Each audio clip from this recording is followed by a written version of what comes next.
నమస్తే, నేను మీ చారి. అక్షయ మీడియాకి స్వాగతం. ఏపీలో ఒంటరిగా పోటీ చేసేందుకు బీజేపీ వెనకడుగు వేస్తుందా? బీజేపీలో పాగా వేయాలంటే ఏదో ఒక పార్టీ యొక్క పొత్తు అవసరమని భావిస్తుందా అన్న చర్చ ప్రస్తుతం ఏపీలో జోరుగా సాగుతుంది. ఎందుకు అంటే తొలి విడతగా 195 మంది లోక్సభకు పోటీ లోక్సభ అభ్యర్థుల జాబితాను బీజేపీ విడుదల చేసింది. అందులో దాదాపు 8-9 సీట్లు ఏపీలో ఉన్నాయి. కానీ తెలంగాణలో ఉన్నాయి. ఏపీలో మాత్రం ఒక్క సీటును కూడా ప్రకటించవా? ఎందుకు అంటే టీడీపీ బీజేపీతో పొత్తు పెట్టుకోవడానికి ప్రయత్నించింది. చంద్రబాబు ఢిల్లీకి వెళ్ళి వచ్చిండు. అక్కడ ఎలాంటి ఇది మన సరైన చర్చలు జరగలే. సుఖాంతం కాలే. దీంతో వెంటనే ఢిల్లీ నుంచి వచ్చిన చంద్రబాబు పవన్ కళ్యాణ్తో కూడి ఉమ్మడి జాబితాను విడుదల చేసిండు. 94 అసెంబ్లీ సీట్స్ టీడీపీకి, 24 అసెంబ్లీ సీట్స్ ఎవరికి? పవన్ కళ్యాణ్ జనసేనకు. ఒక 3 ఎంపీ సీట్లు జనసేనకి ఇచ్చిండు.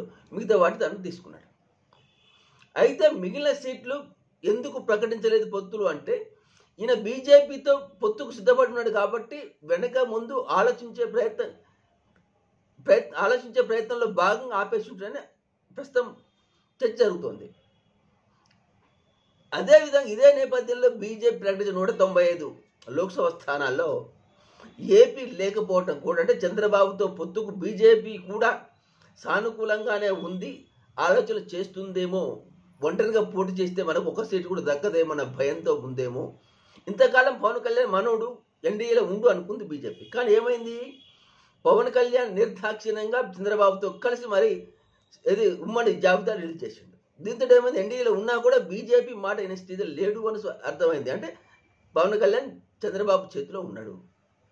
సో పవన్ కళ్యాణ్ చంద్రబాబు పొత్తు లేకుండా ఏపీలో మనం ఒక్క సీటు గెలవలేము అనే భయం బీజేపీ పట్టుకుందన్న చర్చ ప్రస్తుతం జరుగుతుంది.